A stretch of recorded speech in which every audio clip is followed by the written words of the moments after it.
Okay, imagine this. What if an AI couldn't just, understand everything you give it, text, images, even video, but could actually think about it, strategize, maybe even beat a whole game of Pokemon? Right. Well, today we're really digging into that. We're going deep on Google's new Gemini 2.x model family.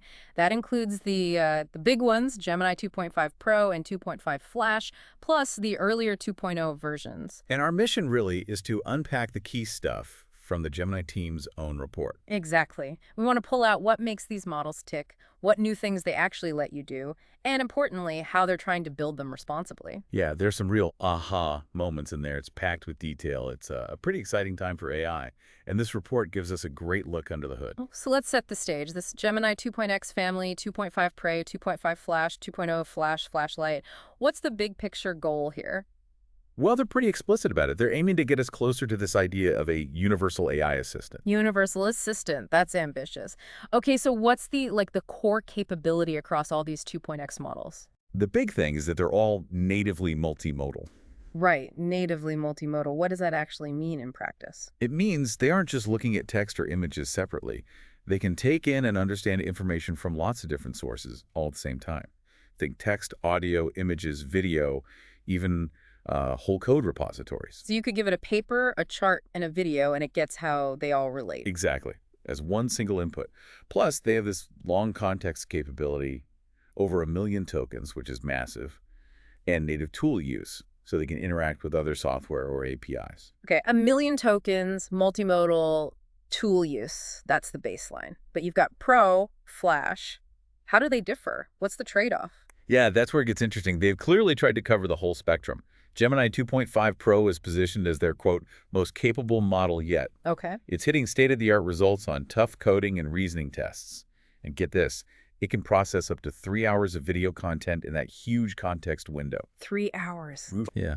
And when you combine that long context, the multimodality, and its reasoning power, they talk about enabling totally new agentic workflows. Agentic workflows, we hear that term a lot. What does that practically mean for someone, trying to use this thing? Right. So it means the AI isn't just like answering your question and stopping. It's moving beyond that simple ask and answer. Uh-huh. It can actually take multiple steps, figure out which tools to use, plan out a sequence of actions to achieve a bigger goal, almost like like a really smart assistant managing a small project for you. Okay, so it's more proactive. Yeah. That does sound like a shift. But what if you don't need all that power? Maybe you need speed or lower cost. That's exactly where Gemini 2.5 Flash fits in.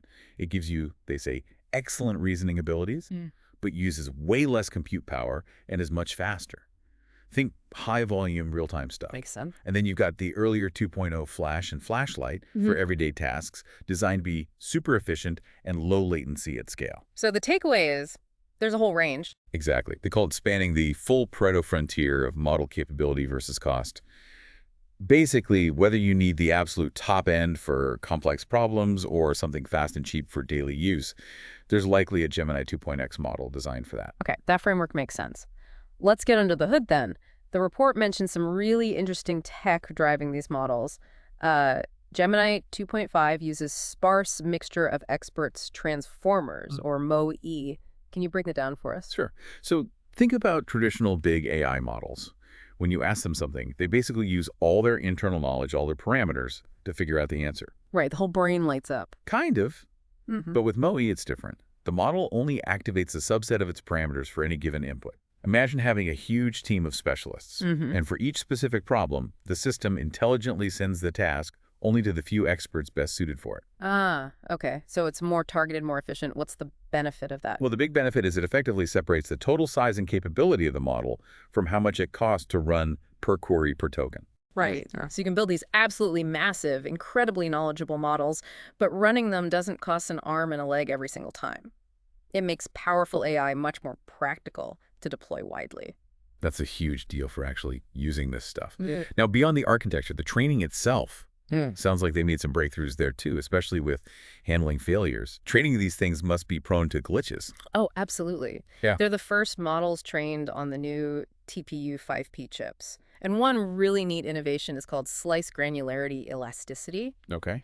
Basically, if some TPU chips fail during training, which happens, these are massive systems, the training doesn't just stop or crash. It Okay. automatically keeps going with the remaining chip. So it just adapts on the fly. Yeah. And the result is, instead of losing maybe 10 minutes or more of training time per hookup, they lose just tens of seconds. It keeps running at about 97% capacity, even if hardware fails multiple times an hour. That resilience is pretty remarkable at this scale. Tens of seconds instead of 10 minutes? Wow. That adds up incredibly fast on these long training runs. And they also tackled data corruption, silent data corruption, SDC. Yes, that's another critical piece. STC is nasty because errors can creep into the data during training without obvious signs, potentially wasting tons of computation. They develop something called split-phase SDC detection. And that helps how? It lets them find and pinpoint these silent errors within just a few minutes. That saves potentially hours of debugging and having to roll back the training data. Again, it's about efficiency and stability for these enormous training jobs. So better architecture, more resilient training. And then there's the post-training part, the refinement. They mentioned improvements there too. Better data, more reinforcement learning. Right. They put a lot more effort into refining the models after the initial training, better quality data for fine-tuning, more compute power dedicated to reinforcement learning, and using what they call verifiable rewards to really shape the model's behavior. And did that pay off? Can we see the impact? Oh, yeah. The report shows both Gemini 2.5 Flash and Pro gained more than 120 points on their El Marina ELO scores compared to the 1.5 versions. 120 points. What does that translate to in, user experience? It's a significant jump. Think of it like going from a pretty good chess player to a grandmaster. It means the models are much better at handling tricky, multi-turn conversations, complex instructions, and open-ended prompts with more accuracy and, well, nuance. It's a noticeable improvement in what they actually perform complex tasks. Okay, that's a good analogy. Now, this leads us to something the report calls the thinking model. This sounds really different. It says they can spend tens of thousands of forward passes thinking. How does that work? Yeah, this is one of the really fascinating bits. So older models, you give them a prompt, they give you an answer back pretty much straight away. Right. Input, output. Exactly. These thinking models, though, are trained using reinforcement learning specifically to use extra computation time at inference when you ask it a question to work towards a better, more accurate answer. So it doesn't just give the first thing that comes to mind. Pretty much. It can internally explore different ways to solve the problem, kind of check its own work, refine its reasoning before it gives you the final output. It's aiming for more depth, more robustness in the answers. Huh. It almost sounds like how a person might pause and really consider a tough question before answering. Is that a fair comparison? It's actually a pretty good analogy, yeah. It's about deliberation, maybe even a form of self-correction. And it started as an experiment in Gemini 2.0 Flash, mostly for math and coding. But now, in the 2.5 Thinking series, this capability is built in natively across all domains. And interestingly, while the models can decide how long to think, you, the user, can also set thinking budget. Oh, so you can control the trade-off between speed and potentially better accuracy. Exactly. You can balance performance and cost. So the upshot is, these Gemini 2.5 thinking models are described as the most well-rounded reasoning models to date because they can literally scale their performance based on how much thinking time you give them. That ability to scale reasoning. Yeah. Very interesting. Okay, so these technical improvements, this thinking ability, they must unlock new capabilities. Let's talk coding first. The report mentions big leaps there. Yeah, they really emphasize a shift towards delivering tangible real-world value in coding, and the numbers are pretty striking. Like what? Okay, so on Live Code Bench, performance jumped from about 30% for Gemini 1.5 Pro up to 69% for 2.5 Pro. Wow, more than double. And on another benchmark, Aider Polyglot, it went from roughly 17% to over 82%. 82%, that's huge. What kind of coding tasks does this translate to? Is it just writing code snippets? No, it's way beyond that now. They're talking about excelling at complex stuff, IDE functions acting as a code agent for tricky multi-step changes across entire code bases. Right. And even multimodal things like end-to-end web or mobile app development where it might be looking at designs and generating code. So it's becoming more of a coding partner? Does this mean developers are out of a job soon? Well, probably not yet. It's more like an incredibly powerful co-pilot. It can automate a lot of the grunt work, help solve problems faster, but that potentially frees up human developers for the really high-level design, the novel architectural thinking, the truly creative parts that still require human insight. It's more about augmenting than replacing, at least for now. Okay, augmentation, not replacement. Got it. What about factuality? Getting accurate information is always a challenge. How's Gemini 2.5 doing there? They've broadened the scope quite a bit. It's not just about text facts anymore, but handling facts from multimodal inputs, reasoning over that long context, and dealing with information the model retrieves itself. Retrieves itself. So How? crucially, it can now natively call tools like Google Search, Ah. and it uses its reasoning ability to figure out what to search for, formulating precise queries, then synthesizing that fresh information to answer complex questions, even multi-hop ones that require putting pieces together from different sources. And this is already out there. Yep. The report states it's powering features in Google's AI overviews for over 1.5 billion monthly active users, and in the Gemini app for 400 million users. So it's having a real-world impact at scale. That scale is incredible. Let's circle back to that 1 million plus token context window. You mentioned processing 3 hours of video. What else can you fit in there? Well, think entire books. They mentioned processing all of Moby Dick or Don Quixote in one go. The whole book. The whole thing. Or entire code bases, like we discussed, long audio files. And yeah, the video improvement from 1 hour to 3 hours is significant.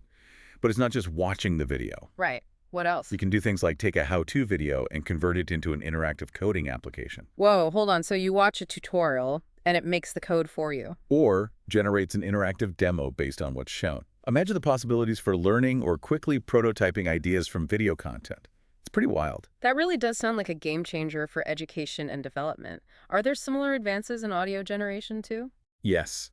Beyond just understanding audio transcription, Summarization Gemini 2.5 can now generate audio. Things like text-to-speech, or even taking audio-visual input and generating dialogue audio output, all with low latency for streaming applications. So more natural, real-time AI voices and interactions. Potentially, yeah. And on the video side, again, it's not just understanding, but creating. The report gives examples like making an interactive app, such as a quiz, directly from a video's content. A quiz based on the video. Right, to test understanding. Or even generating a P5.js animation to show the key concepts from the video. It's turning passive consumption into active creation or interaction. AI as a creative partner generating little apps or animations from content. That's really something. And these big leaps built on earlier experiments, right? You mentioned 2.0 Pro and Flash native image generation. Exactly. These things don't just appear overnight. There was Gemini 2.0 Pro, which had strong coding chops and first pushed to that massive 2 million token context window in experiments. 2 million, okay. And Gemini 2.0 Flash native image generation explored multimodal creation, letting the model not just see images, but generate and edit them.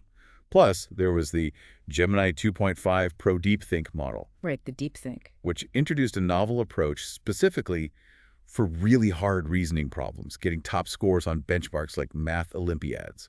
These were all stepping stones, testing grounds for the capabilities we're seeing consolidated in 2.5. Okay, this is all incredibly impressive, but now we get to maybe the most surprising part of the report, for me anyway. Gemini 2.5 Pro playing Pokemon, like the old Game Boy game. Yes. Pokemon Blue. Yeah. And this wasn't just some internal test run. An independent developer, Joel Zhang, actually streamed it live on Twitch. Seriously, live on Twitch. So what happened? Did it, like, catch a few Pokemon and wander around? Oh, it did a lot more than that. Get this. It completed the entire game, became the Pokemon League champion. Oh, wait, it beat the whole game. How long did that take? The first run, which was developmental, took 813 hours. But then they did a second, fully autonomous run, and it finished in 406.5 hours. Nearly cut the time in half. And this wasn't just random luck. It showcased some really deep AI capabilities. Okay, I need to hear about this.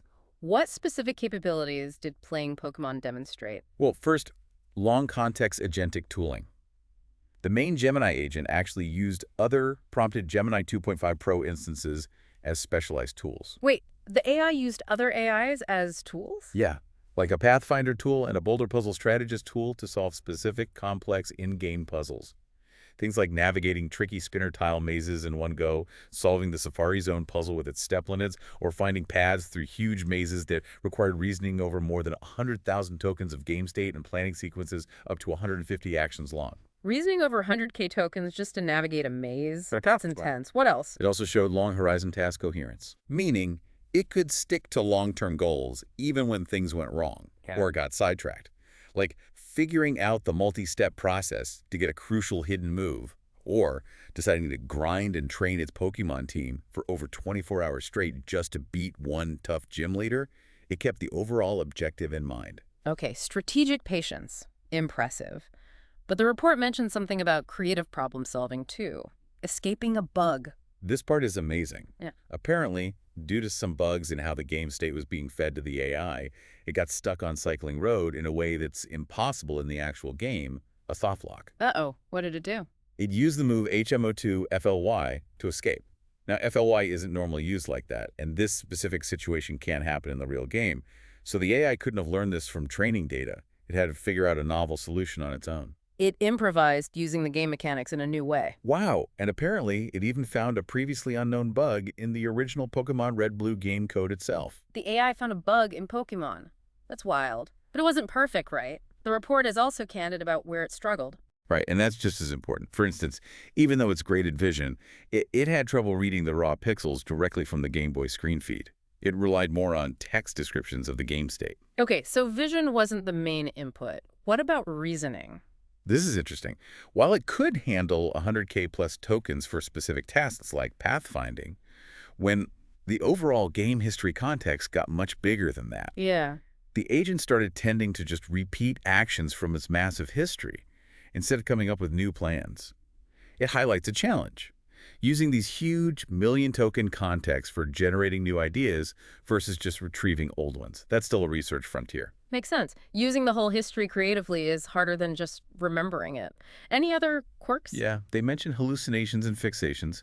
Apparently, it got fixated on getting a TEA item, which doesn't exist in Pokemon Blue. Aha, really? It hallucinated an item. Seems so. And they talk about context poisoning. If bad information got into its internal goals, it could lead to chasing impossible objectives, or even something they describe as agent panic, where its reasoning ability noticeably degraded. Agent panic, that's anthropomorphic, but fascinating. It shows these systems aren't just cold calculators. These limitations are really valuable insights, though. Absolutely. Understanding where it struggles is key to making it better. Okay, so we've seen the power, the potential, even the quirks. Let's switch gears to something absolutely crucial. Building this stuff responsibly. The report stresses safety, security. What's their approach? They emphasize a strong commitment involving things like automated red teaming and independent held-out assurance evaluations. The core idea is to have safety policies preventing harmful outputs, violence, hate speech, revealing private data across all modalities. Right, the standard safety filters. Yeah, but they also aim for helpfulness, meaning the model should try to fulfill your request unless it's genuinely harmful or unsafe. And if it does refuse, it should do so respectfully, not just shut down or lecture you. They explicitly state Gemini 2.5 is substantially better at this balance than the earlier 2.0 models. Okay, better refusal handling. Now, tell me more about this automated red teaming, or ART. That sounds cool, a multi-agent game. It is pretty cool. Imagine setting up AIs to specifically attack another AI. That's basically art. You have attacker models, which are prompted Gemini models, trying their best to trick the target model into generating unsafe responses. And then you have judge models, also Gemini, scoring how well the target model resisted the attack. So AI versus AI for safety testing. Why do it that way? Speed and scale. This system can generate thousands of informative examples per hour. It finds potential vulnerabilities much, much faster than relying solely on human testers. It rapidly accelerates finding and fixing safety issues. That makes a lot of sense for covering ground quickly. What about specific threats like prompt injection, people trying to trick the AI? Yeah, they address that. Prompt injection is basically hiding malicious instructions within seemingly normal input. The example they give is hiding instructions in an email that, if processed by the AI, might trick it into leaking private data. Right, a sneaky attack. Yeah. How are the new models doing? The report says Gemini 2.5 models show improved robustness against these kinds of sophisticated attacks. So progress is being made in hardening them against manipulation. Good to hear. Another common concern is memorization. The AI just spitting back out bits of its training data, potentially including private info. Right. It's a known phenomenon that large models can sometimes produce near copies of training examples. They actively test for this using methods like divergence attacks designed to trigger memorization. And what did they find? They found a low rate of actual memorized text, around 0.2%, and crucially, much of that was things like common boilerplate code, not sensitive personal data. It suggests efforts to minimize problematic memorization are having an effect. Okay, 0.2% sounds low, mostly boilerplate. That's somewhat reassuring. Finally, let's talk about the Frontier Safety Framework FSF evaluations. What's the goal here? These are serious internal but arm's length evaluations looking at potentially catastrophic risks. They assess the models against specific critical capability levels, or CCLs, in 4 key areas. Which areas? CBRN, that's chemical, biological, radiological, nuclear risks. Then cybersecurity, the potential for AI to accelerate machine learning R&D dangerously. And deceptive alignment, basically, the risk of AI hiding its true intentions. Okay, those sound like the big, scary risks. What was the main finding for Gemini 2.5 Pro? The headline finding is really important. Gemini 2.5 Pro has not reached any critical capability levels, CCLs, in any of those 4 domains. So based on their tests, it's not currently capable of causing severe harm in those high-risk areas. Correct. They conclude it's unlikely to pose significant risk of severe harm based on these evaluations. That's a key safety takeaway. That is definitely reassuring. But I think there was a nuance, something about cybersecurity. Yes, exactly. While it didn't reach the critical level, Gemini 2.5 Pro did hit an alert threshold to the Cyber Uplift 1 CCL. An alert threshold, what does that mean? It means that while it's not dangerous now, its capabilities in cybersecurity are advancing to the point where it may reach the CCL in the foreseeable future. It's like an early warning signal. So what are they doing about that? It triggers a response plan. They'll be testing its cyber capabilities more often and working faster on specific mitigations for those risks. It's about proactive vigilance based on the trajectory they're seeing. Okay, so monitoring that closely. What about the other areas? CBRN, MLR&D, deception? For CBRN, external experts reviewed the outputs. They found the model could provide detailed and accurate info about experiments, but the steps were generally too broad and high level to actually help someone malicious build something dangerous. Okay, not specific enough to be truly harmful there. For MLR&D, it's not yet capable of fully autonomous research, but Huh. in a couple of specific cases, its performance actually exceeded even the best expert human-written reference solutions, so showing flashes of very high capability there. Wow. Exceeding human experts sometimes. And deceptive alignment. That seems to be harder for the AI. It showed poor performance on tests of situational awareness and only moderate performance in trying to be stealthy. Suggests that sophisticated deception is still a challenge for these models. Okay, so pulling this all together, what's the big picture here? Well, I mean, the Gemini 2.x family, and especially 2.5 Pro, it's clearly a huge step forward. We've seen this incredible multimodal understanding, the ability to actually think more deeply, and these, frankly, surprising agentic skills like beating Pokemon. Right. But it's not just about the power, is it? No, absolutely not. Just as important are the massive ongoing efforts to build these things responsibly. The detailed safety protocols, the automated red teaming, the frontier risk assessments, even as they acknowledge new challenges like that cyber alert threshold, are emerging. So for you listening, the Gemini 2.x family is pushing the boundaries of what AI can do, understand, reason, act. But maybe the final thought to leave you with is this. Consider how these thinking models, the ones that showed learning, adaptation, maybe even that hint of panic or creativity, playing Pokemon. How will they continue to change our relationship with AI? What new doors do they open? But also, what new responsibilities does this deeper kind of AI reasoning place on us as users and really on all of us as a society?